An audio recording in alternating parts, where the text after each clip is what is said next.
Fortune favours the brave. Pakistan versus Bangladesh second T20 match के अंदर साहबजादा फरहान की जनाब जो एक बेहतरीन किस्म की इनिंग है, उसने कहावत सच साबित कर दी है।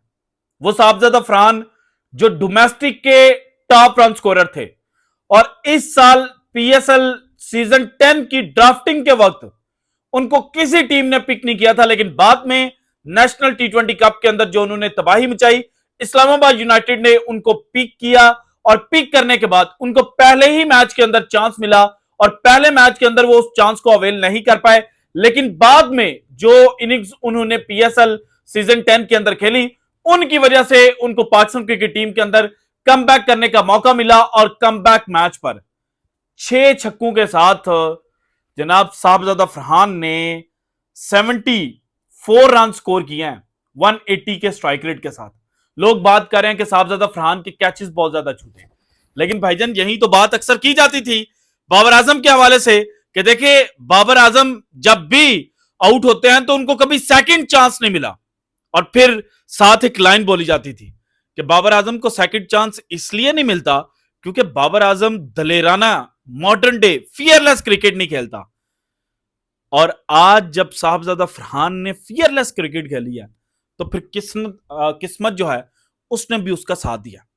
और साहबजादा फरहान की जो इनिंग है, इसको लेकर क्या बातें इस वक्त की जा रही हैं, प्लस हसन नवाज ने आज अगेन तबाही मचाई है मिडल फेज और फिर एंड के ऊपर। हालांकि बांग्लादेश ने कमबैक कर लिया था, लेकिन उसके बावजूद जो हसन नवाज हैं वो जो कैमियो खेल कर गए हैं, उसने जनाब उनको ऑल टाइम टी20 के जो ग्रेड्स हैं उस लिस्ट में लाकर खड़ा कर दिया है। ये भी डिटेल्स आज की वीडियो में मैं आपके सामने रखूंगा।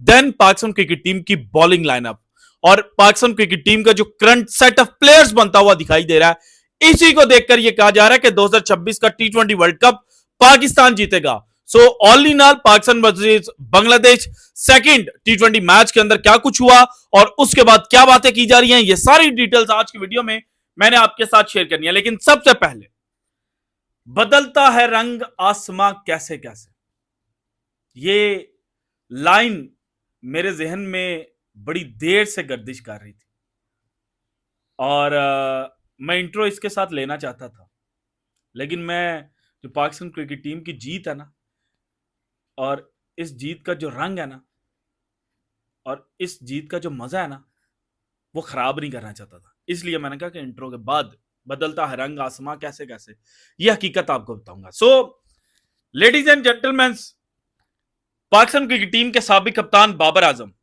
जिनके ऊपर माजी में पर्ची का टैग लगता था, और पर्ची का टैग इसलिए नहीं लगता था कि बाबर आजम जनाब पाकिस्तान की टीम में खेलना है, बल्कि बाबर आजम की कप्तानी में जिन लड़कों का डेब्यू हुआ, उन लड़कों में एक मोहम्मद हारिस, दूसरे सलमान अली आगा और तीसरे जिनको लगातार अपॉर्चुनिटीज मिल रही थी शादाब खान। इन तीनों के हवाले से, बल्कि साइम अयूब को भी इंक्लूड कर सकते हैं आप, इनके हवाले से कहा जा रहा था कि ये तो बाबर की पर्ची है, ये तो बाबर के बेस्ट बडीज है, इसलिए इनको टीम के अंदर जगह मिलती है। और आज जब बाबर आजम पाकिस्तान टीम से आउट है तो इन्हीं लोगों के चर्चे हो रहे हैं और इनको पाकिस्तान क्रिकेट टीम का जनाब जो हीरो है ना, करंटली डिस्क्राइब किया जा रहा है। और फिर इन हीरोज ने अपने हीरो के साथ क्या किया है वो जनाब मैं आपके साथ शेयर करता हूं।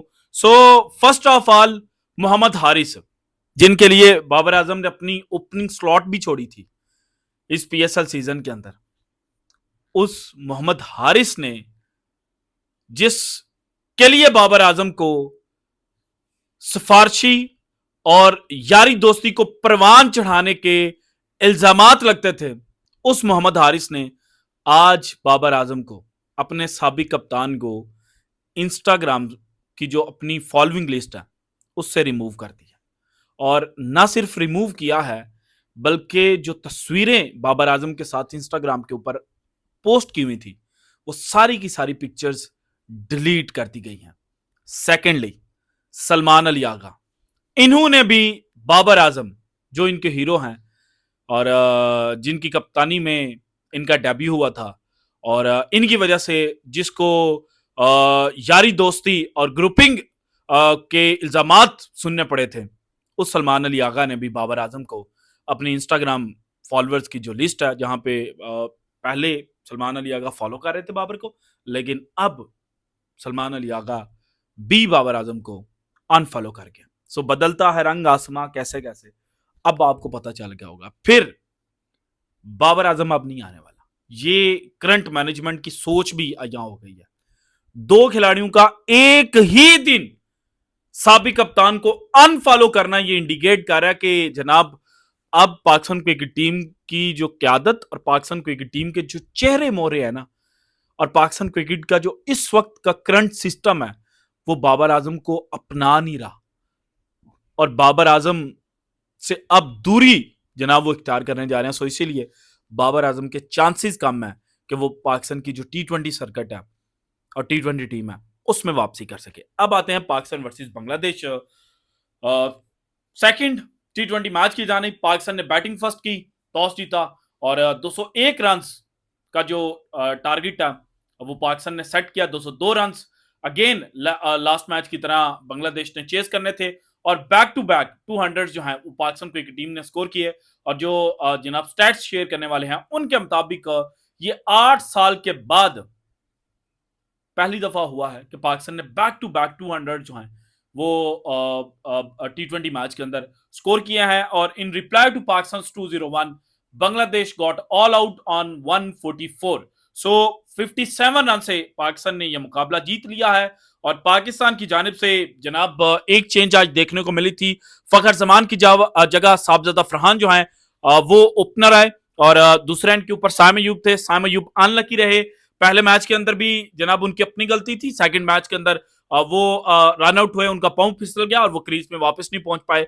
लेकिन साइम अयूब के आउट होने के बाद मोहम्मद हारिस और साहबजादा फरहान ने जनाब अटैकिंग क्रिकेट के लिए और पावर प्ले के अंदर 67 रन एक विकेट के नुकसान पर पाकिस्तान ने स्कोर किए। साहबजादा फरहान ने जनाब ओवरऑल 6 चौके और 6 छक्के 4 चौकों की मदद से 180.48 के स्ट्राइक रेट के साथ 74 रन स्कोर किए, जबकि मोहम्मद हारिस जो हैं उन्होंने 25 गेंदों के ऊपर 41 रन स्कोर किए। और अगेन मोहम्मद हारिस ने ये साबित किया कि वो पर्सनल माइलस्टोन के साथ नहीं खेल रहे, क्योंकि जब वो 40s के अंदर थे तो वो आड़ी तिरछी शॉट्स जो हैं उनसे किनारा कशी इख्तियार कर सकते थे, लेकिन फिर भी वो लंबी हिट लगाने के लिए गए और 41 रन के ऊपर ऑल आउट हुए। देन हसन नवाज जो है, चूंकि पाकिस्तान की जो जनाब सेकंड विकेट है वो 11वें ओवर के एंड के ऊपर जाकर गिरी थी, पीछे 9 ओवर बचते थे, पाकिस्तान ने हसन नवाज को प्रमोट किया, उनकी जनाब जो एक तबाहकुन बैटिंग है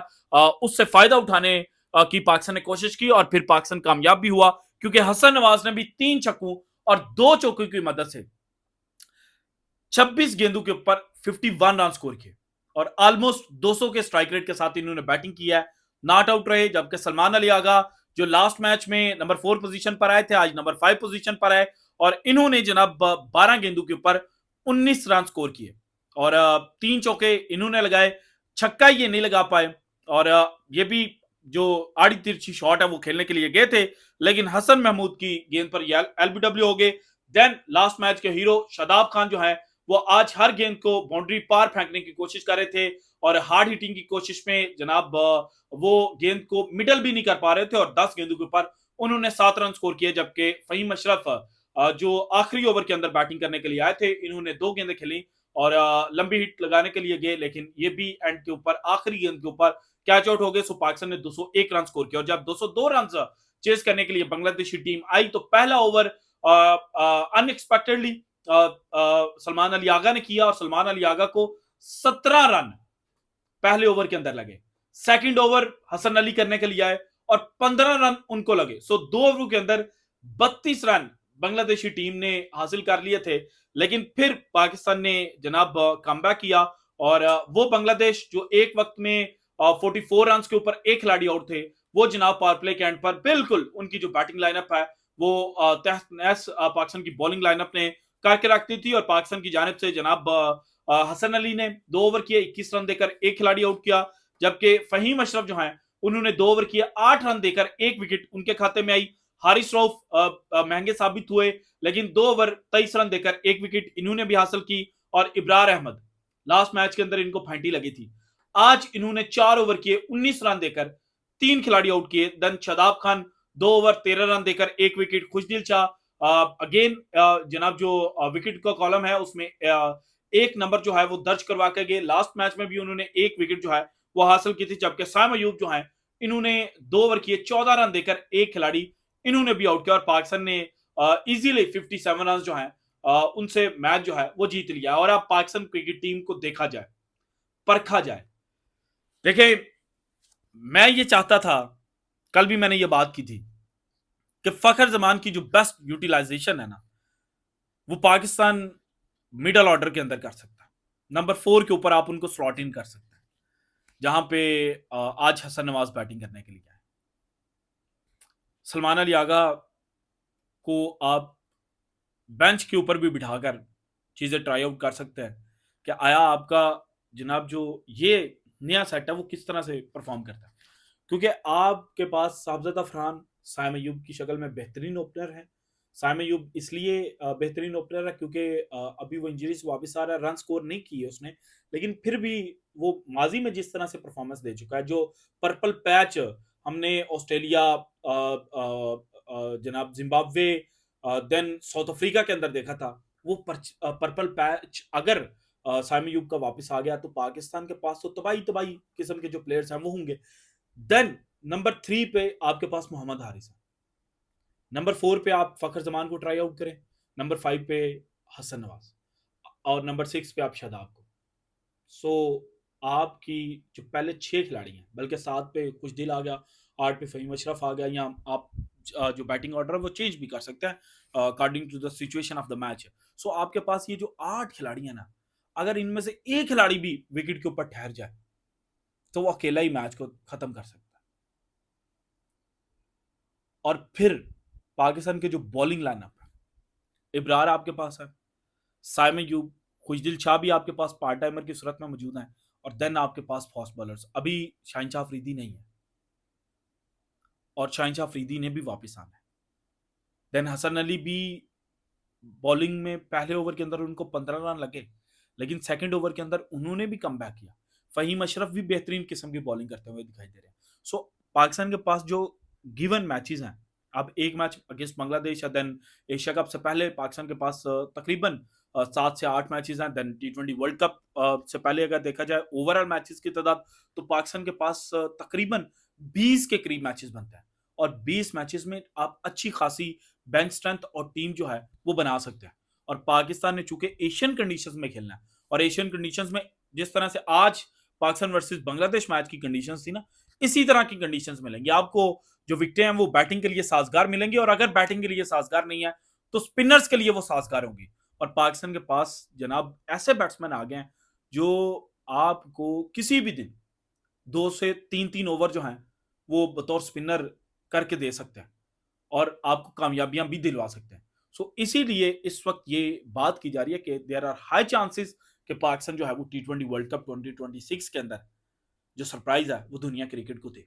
और पाकिस्तान की जो अब तबाहकुन टीम बनती हुई दिखाई दे रही है T20 क्रिकेट के हवाले से, इसको देखकर एक ही बात की जा सकती है कि जनाब पाकिस्तान पाकिस्तान पाकिस्तान जिसे डन एंड डस्टेड लिखा जा रहा था, वो दोबारा से जो इंटरनेशनल क्रिकेट है उसके अंदर कम बैक कर चुका है।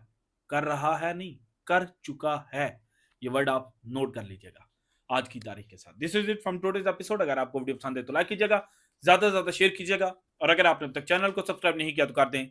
शुक्रिया, अल्लाह हाफिज।